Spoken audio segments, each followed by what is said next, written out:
வணக்கம் நண்பர்களே. இந்த மல்லிகைப்பூவில் வேளாண்மை துறையில் எந்த ஒரு சப்போர்ட்டும் யாருக்கும் பண்ணுறதே கிடையாது.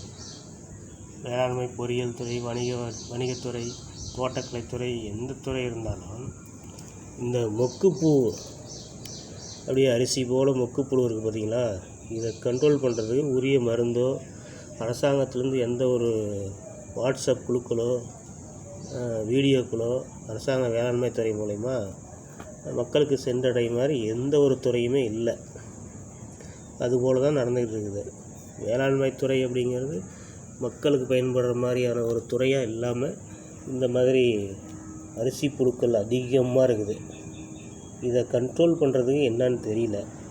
ஆரஞ்சு புழு பாருங்கள், சின்ன சின்னதாக இருக்குது பார்த்திங்களா. இந்த அரிசி புழு வந்து வேளாண்மை துறை மூலயமா எப்படி கண்ட்ரோல் பண்ணுறதுங்கிறதுக்கு எந்த ஒரு வீடியோக்களுமோ அரசாங்கம் மூலியமோ மக்களுக்கு சென்றடைகிற மாதிரி விழிப்புணர்வுகள் இல்லை. எவ்வளவோ மீடியாக்கள் வந்தாலும் இந்த மாதிரி வேளாண்மை துறை மூலயமா எந்த ஒரு விழிப்புணர்வு வீடியோக்களும் இல்லை. இந்த அரிசி புழுவை கண்ட்ரோல் பண்ணுறது எப்படி, ஆரஞ்சு புழுவை அப்படிங்கிறது ஒன்றும் தெரியல. எவ்வளோ மருந்து அடித்தாலும் இயற்கை முறையில் பண்ணாலும் இந்த புழுக்களை கண்ட்ரோல் பண்ண முடியல.